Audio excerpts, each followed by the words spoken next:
Warahmatullahi wabarakatuh. Jumpa lagi dengan Josgrab Nurseri. Pada video kali ini saya akan bahas tentang proses dan progresnya daripada pembuatan bibit anggur. Mulai dari bibit anggur yang kita buat dengan sambung pucuk, sambung sisip, hingga pohon hasil daripada proses pembuatan bibit yang sama di usianya 3 tahun ke atas. Untuk bisa kita lihat seperti apa hasilnya atau progresnya daripada masing-masing pembuatan bibit yang kita lakukan selama ini. Ini yang kita lakukan dengan sambung pucuk dengan entres muda dengan menggunakan tunas air. Jadi entres yang kita sambungkan tunas airnya tidak kita tutup dengan parafilm termasuk bootnya. Dan di grafting selama 7 hari sudah tumbuh seperti ini. Ini sudah jadi, tinggal menunggu pembesaran saja. Dan di fase ini kita sudah bisa berikan pupuk NPK 5 butir. Kenapa kita berikan pupuk? Karena ini menggunakan sambung pucuk. Artinya rostok telah berakar dan siap untuk kita berikan nutrisi. Supaya cepat subur entres yang kita sambungkan. Ini juga sama dengan menggunakan tunas air dari entres yang kita pakai. Nih, batnya masih ada. Dan tidak kita lilit dengan parafilm. Kita graftingnya ini menggunakan parafilm. Oke, kita yang sambung pucuk, betul-betul pucuk. Jadi ini entres yang pucuk. Nih.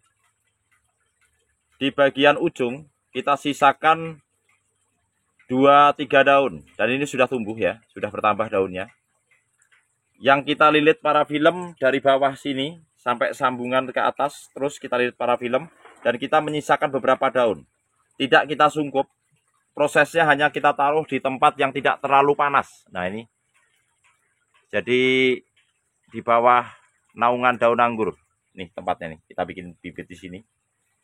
Nanti setelah tumbuh seperti ini kita langsung tempatkan di tempat yang terkena sinar matahari di bawah greenhouse tanpa naungan dedaunan artinya ya. Jadi sinar matahari langsung mengenai daun-daun anggur ini di dalam greenhouse tetapi tidak di luar greenhouse ya. Artinya bibit-bibit seperti ini rentan sekali terserang jamur jika kita taruh di luar greenhouse sewaktu-waktu hujan. Jadi kita tetap taruh di dalam greenhouse. Perhatikan, ini kita lilit dengan menggunakan parafilm. Tidak sampai ujung, ujungnya kita biarkan supaya langsung aktif. Dan pembuatan bibit dengan model ini, bibit langsung jadi. Teraliri nutrisi dan langsung tumbuh. Ini sudah jadi ya, sudah hidup. Di awal ketika belum jadi, ini tidak berdiri. Indikatornya bibit ini telah teraliri nutrisi dari batang bawah.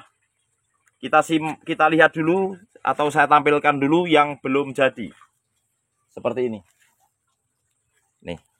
Ini yang baru saya grafting 1 hari yang lalu atau kemarin. Nih. Ini ujungnya. Ini lemes atau lentur karena dia belum teraliri nutrisi dari batang bawah. 4-5 hari ke depan dia akan berdiri seperti ini. Nah, kalau dia sudah mengangkat seperti ini, artinya entres ini sudah teraliri nutrisi dan hidup. Contohnya ini. Nah, ini sudah bisa berdiri sendiri. Artinya dia sudah teraliri nutrisi dan daunnya kelihatan segar. Ini yang baru proses beberapa hari, 2 hari yang lalu, masih layu. Nanti ketika sudah teraliri nutrisi, dia akan bangun seperti ini dan ini jadi. Oke. Ini yang kita gunakan betul menggunakan entres pucuk ya. Dan ini yang menggunakan entres yang kita tumbuhkan tunas airnya. Dan ini yang menggunakan entres yang kita tumbuhkan tunas batnya. Seperti sudah mau surut. Oke. Ini belum kita panaskan. Besok baru mulai kita panaskan. Ini sudah jadi semua. Jadi dengan pembuatan bibit seperti ini memakan waktu yang tidak terlalu lama atau prosesnya lebih cepat. Nah, seperti ini akan tumbuh di sini, ini kita buang supaya nutrisi mengaliri ke entres. Dan kalau jika sudah berwarna coklat seperti ini kemungkinan besar gagal. Yang jadi yang tetap hijau seperti ini. Nih. Dari sekian yang kita buat gagal 1 dan ini lumrah karena kita bukan manusia yang sempurna. Jadi tetap ada juga gagalnya. Karena yang menghidupkan bukan kita tetapi Yang Maha Kuasa. Nih. Karena itulah saya tidak pernah mengatakan cara grafting berhasil 100%. Ini hidup. Hidup ya. Oke, kita berpindah ke bibit yang sudah kita panaskan. Oke. Ini dari proses pembuatan seperti yang tadi, dan ini yang sudah kita panaskan. Ini menggunakan tunas air, varian Harold, sudah hidup. Dan ini sudah terkena panas ya, tetapi tetap ternaungi atap UV. Terlihat, sudah kuat dengan sinar matahari. Ini pun sama, kalau ini varian Scarlet Royal, ini varian Ghostby. Sudah terlihat, ini varian Dixon. Kalau ini Memory of Smellop. Nah, ini yang kita buat dengan menggunakan bat, sudah seprut. Nah, ketika ini sudah seprut, daun ini kita buang. Seperti ini, oke. Ini sama, ini varian Heliodor. Ini sudah jadi juga. Sudah kita panaskan, nanti kita semprot dengan fungisida. Ini varian Talodun. Nih, ini sudah menyatu ya. Sudah pecah para filmnya, artinya ini sudah menyatu dengan batang bawahnya. Ini hasil sambung pucuk. Dan di sebelah sana hasil sambung sisip. Nih. Ini juga sambung pucuk, ini terlihat. Ini dengan betul-betul pucuk. Ini pun sama. Ini varian Angelica, Sansekerta. Kemudian ini varian Memory Negrul. Ada Fragrant Rose. Ini varian Donetsky. Ini juga hasil sambung pucuk ya. Itu akademik. Nih, terlihat. Ini pun sama. Hasil sambung pucuk. Nah, ini yang hasil sambung sisip. Seperti ini. Ini varian Ghostby. Itu Veles. Ini Dixon. Ini Rumba. Nah, ini. Seperti ini. Nah, ini yang tumbuh di bawah ini kita buang. Tuh. Ini hasil sambung pucuk bibit yang kita buat ini. Banyak sekali sampai ujung-ujung sana. Kalau itu varian Jupiter, kita tanam on road. Kalau untuk Jupiter, kita tidak grafting. Ini sambung sisip. Oke. Jadi ini juga masih bibit-bibit beraneka ragam di sebelah sana juga. Oke, kita akan bahas progresnya. Ini varian Dixon. Ini. Dulu kita sambung pucuk di sini. Jadi ini progres daripada pembuatan bibit sambung pucuk seperti ini. Ini hasil sambung pucuk varian Julian. Seperti ini. Ini varian Cherny Crystal. Ini ya, ini juga sama. Itu hasil sambung pucuk di situ. Nah, dan ini yang sudah usia 3 tahun di dalam pot ini. Jadi ini sudah 3 tahun belum ganti media tanam. Hasil sambung pucuk di sini. Pohon ini sudah berbuah berkali-kali di tabula pot dengan sistem tabula pot melingkar. Tetapi saya rubah untuk naik ke para-para sana dengan meremajakan cabang primernya. Saya potong di sini. Nah, ini saya potong, saya tumbuhkan primer baru untuk pertumbuhan atau produktivitas yang lebih baik. Karena ketika ditanam di dalam pot ini, kita sistem melingkar, terlalu banyak di batang primer ini bekas pangkasan atau arem daripada tersier yang terdahulu yang kita buat dalam sistem melingkar. Sehingga kita potong primernya, kita tumbuhkan kembali untuk kita naikkan ke rabatan para-para. Dan ini sedang kita pruning pembuahan untuk varian Dixon.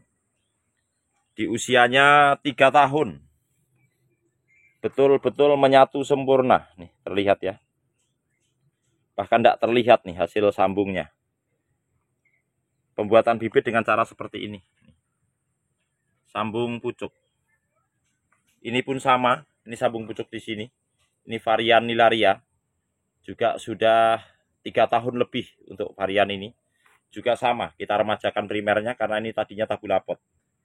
untuk kita rubah naik ke para-para juga. Dan sedang berbuah nih untuk varian Ilaria. Jadi ini progres daripada pembuatan bibit dengan hasil sambung pucuk di usianya 3 tahun seperti inilah batang primernya. Gede nih. Ya, dan menyatu sempurna. Sama ini juga nih, menyatu sempurna. Kita berpindah yang hasil dari sambung sisip. Nah, ini varian Gosvi yang kita buat dengan hasil sambung sisip. Juga kita tanam di dalam pot, usianya juga sama. Ini sekitar 3 tahunan. Nih, terlihat ya. Nih, potongan daripada rostok terdahulu. Karena ini sambung sisip nih. Seperti ini hasilnya. Jadi ini harus kita buang. Ini kering separuh nih. Nih, kelihatan ya. Ini hasil sambung sisip dari varian Gosvi. 3 tahun di dalam pot ini. Dan sudah berbuah berkali-kali juga kita rubah ke para-para. Ini kita potong, tadinya kita tabula pot ya.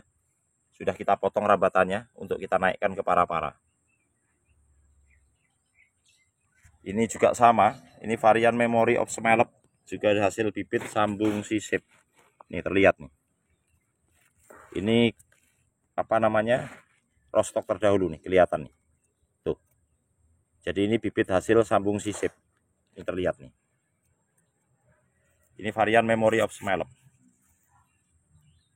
Jadi bagus mana kesimpulannya untuk bibit sambung pucuk dengan sambung sisip menurut saya dan pengalaman saya di kebun saya sendiri, saya rekomendasikan untuk sambung pucuk dengan pertimbangan kelangsungan hidup daripada tanaman ini lebih baik, yang berdampak juga pada produktivitasnya tentunya lebih baik. Kalau sambung sisip seringkali kering sebelah, meskipun tidak semuanya. Ada juga yang sambung sisip hasilnya bagus, tidak kering sebelah, tetapi kebanyakan seperti ini.